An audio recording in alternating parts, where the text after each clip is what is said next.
What's going on, everybody? Welcome into another episode of IMHO. I'm Kelcey. That is Lang across the screen from me. Lang, we are nearing the end of the regular season. That means some teams have locked themselves into playoffs. Some teams have locked themselves all the way out. So let's look ahead at next season at some of the teams that, maybe could have a good upside. They didn't do so well this year, but, maybe next year's their year. Well, the team to me that really stands out is the Minnesota Timberwolves. They struggled this year, lost a lot of games due to injury between Karl Anthony Towns and D'Angelo Russell.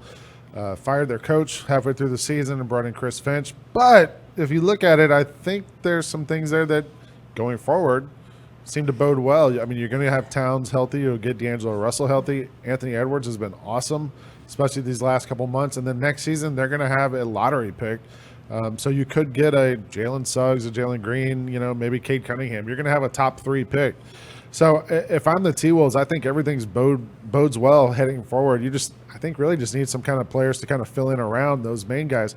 Also, don't sleep on it. Malik Beasley's averaging 18-plus a game this year, too. So they've got a lot of really nice young players, I think, on that team, and I feel like they're not that far away. What about you? What's a team that you've got your eye on for next season? Okay, first off, I just want to – this is not my answer, but Golden State, when they get healthy, it's back to being Golden State. But that's not my answer. Okay. I'm going to go with a similar thing to you it's a team that is not doing so well this year, but does have a lot of really young talent. And I hate to say this because they've been so bad this year, but the Kings – Yeah. The Kings, Tyrese Halliburton has been really good. He's in the talks for Rookie of the Year. They have De'Aaron Fox, who averages 20,000 points per game. Buddy, Whiteside. They have pieces that I think could go well together that just haven't clicked this year. But again, they're really young, and they've got a first and second round pick coming up. So they have the potential too to add, one more piece that could bring this glue together. And I thought you might throw out the Toronto Raptors. But here's the thing about the Toronto Raptors this year is they have the pieces that they've had the last little bit other than Kawhi, and it's just not working. Yeah, but to me that feels like they only need 1 or 2 pieces to kind of they need a Kawhi. It's not easy to just go out and get yourself a Kawhi Leonard.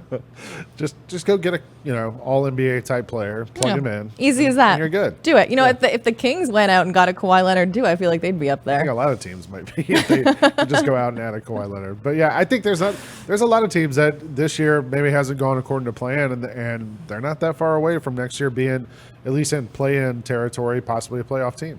Yeah, and that happens a lot with the young teams. We even saw it with the Grizzlies. We didn't make the playoffs last year, but once that young team starts to grow and get that chemistry, it's both the teams that we talked about, both the Wolves and the Kings. They're both young, so one more year of experience, and you never know. Hang in there, fans. That's been our opinions. I'm Kelcey. That's Lang. Make sure you tune in next week for another episode of IMHO.